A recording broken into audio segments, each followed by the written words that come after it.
Social media ఇన్ఫ్లుయెన్సర్లు ఛీ వీళ్ళ గురించి చెప్పాలంటేనే నాకు సిగ్గేస్తుంది. ఎందుకంటే డబ్బు కోసం అంతలా దిగజారిపోయారు వీళ్ళు. నోట్ల కట్టల కోసం ఎంతోమంది జీవితాలను నాశనం చేశారు వీళ్ళు. లోకల్ బాయ్ నాని, భయ్యా సన్నీ యాదవ్, వినయ్ కుయ్యా, విష్ణుప్రియ మరియు విజ్జు గౌడ్, ఒకరాయి ధర మొత్తం 74 మంది. ఈ లిస్ట్ అంతా పోలీసుల దగ్గర ఉంది. First wicket local boy Nani, next భయ్యా సన్నీనే. సామాన్యుల ప్రాణాలు పోతుంటే ప్రభుత్వాలు చూస్తూ ఊరుకుంటాయా? ముఖ్యంగా తెలంగాణ ప్రభుత్వం పోలీసులకు ఫుల్ పవర్స్ ఇచ్చేసింది. బెట్టింగ్ యాప్స్ ప్రమోట్ చేసేది ఎవడైనా సరే, ఎక్కడున్నా సరే కఠిన చర్యలు తీసుకోవాలంటూ పోలీసులకు ఆదేశాలు ఇచ్చింది. ఐటీ యాక్టులతో పోలీసులు యాక్షన్లోకి దిగిపోయారు. ఎప్పుడైనా వీళ్ళను కూడా అరెస్ట్ చేయొచ్చు. జైల్లో వేసిన వీళ్ళు చేసిన తప్పులను మాత్రం క్షమించలేము. సోషల్ మీడియా ఇన్ఫ్లుయెన్సర్లను అసలు ఏమనాలి? లక్షల మంది వ్యూవర్స్ ఉన్నారు కదా అని ఏం చేసినా ఏమీ కాదులే అనే ధీమానా? యూట్యూబర్ అనే ఒక క్రేజ్తో వచ్చిన ఒక బలుపా?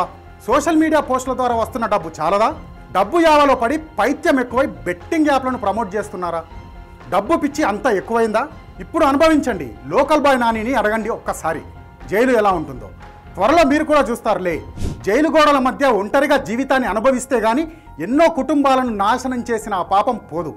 మీరు తప్పు చేశారు, అది కూడా క్షమించరాని తప్పు. మీరు చెప్పే మాటలు ఎన్ని కుటుంబాలను నాశనం చేశాయో అసలు మీకు తెలుసా? యాప్లో బెట్టింగ్ పెట్టండి, లక్షలు సంపాదించండి అని మీరు చేసే ప్రమోషన్స్ ఎంతమంది తల్లులకు కడుపుకోత మిగిల్చాయో మీకు తెలుసా? ఎంతమంది పిల్లలు తమ తండ్రిని కోల్పోయారో తెలుసా?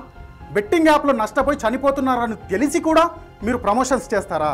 ఎంత బలుపు మీకు! ఈజీగా లక్షల డబ్బులు వస్తుందన్న కొవ్వే కదా. ఏసీలో కూర్చొని అరచేతిలో ఫోన్ ద్వారా బెట్టింగ్ యాప్ల కోసం మీరు రేపిన ఆశలే ఇప్పుడు మీ మెడకు చుట్టుకుంటున్నాయి. మీరు చెప్పడం వల్లే చాలామంది అప్పులు చేశారు. మీరు చెప్పడం వల్లే ఇంట్లో బంగారాన్ని అమ్మేశారు. మీరు చెప్పడం వల్లే ఆస్తులు తనఖా పెట్టి బెట్టింగ్ కట్టారు. మీరు చెప్పడం వల్లే ఇంట్లో గొడవ పడి మరి డబ్బు ఆశకు పోయి జీవితాలను పోగొట్టుకున్నారు. మన తెలుగు రాష్ట్రాల్లోనే బెట్టింగ్ యాప్లకు పదుల సంఖ్యలో ఫ్యామిలీలు బలయ్యాయి. మరి ఆ కుటుంబాలను మీరు ఆదుకుంటారా?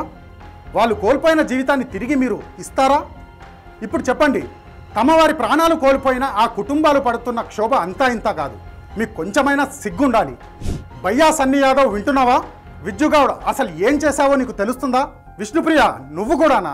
వినయ్ కుయ్యా ఏంటి వినిపిస్తుందా? ఇప్పటికైనా మారండిరా మీరు.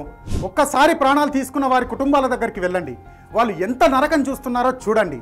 మీకేం హాయిగా లక్షలు సంపాదించి ఏసీల్లో కూర్చొని విలాసాలు అనుభవిస్తున్నారు. ఎదుటోడి ప్రాణం పోతుంటే చూస్తూ మీరు అనుభవించే లైఫ్ ఒక లైఫేనా? మీకు ఇంత కూడా బాధ లేదు కదరా? అరెస్ట్ చేస్తారన్న భయంతో మీరు వీడియోలను డిలీట్ చేస్తున్నారే కానీ అయ్యో మన వల్లే కొందరు జీవితాలు నాశనం అవుతున్నాయనే పశ్చాత్తాపం మీలో కొంచెమైనా కనిపించడం లేదు. మీ ఫ్యామిలీలో ఎవరినైనా అడగండి, నేను చేసిన బెట్టింగ్ యాప్ ప్రమోషన్స్ వల్ల కొందరు చనిపోయారు, మనకు మాత్రం లక్షల్లో డబ్బులు వచ్చాయి, కరెక్టేనా అని ఒక్కడైనా మీకు మద్దతు ఇస్తాడా చూడండి. షోలు చేసుకోండి, వీడియోలు పెట్టుకోండి, దేశాలు తిరగండి, జనాన్ని ఎంటర్టైన్ చేయండి, అందరూ సంతోషిస్తారు. డబ్బు సంపాదించండి, ఎవరు వద్దనరు, ఎవరు ప్రశ్నించరు. కానీ బెట్టింగ్ యాప్ల కోసం దిగజారి మరీ బజారున పడకండి, జనం ప్రాణాలు తీయకండి. For more videos like this, subscribe Big TV channel.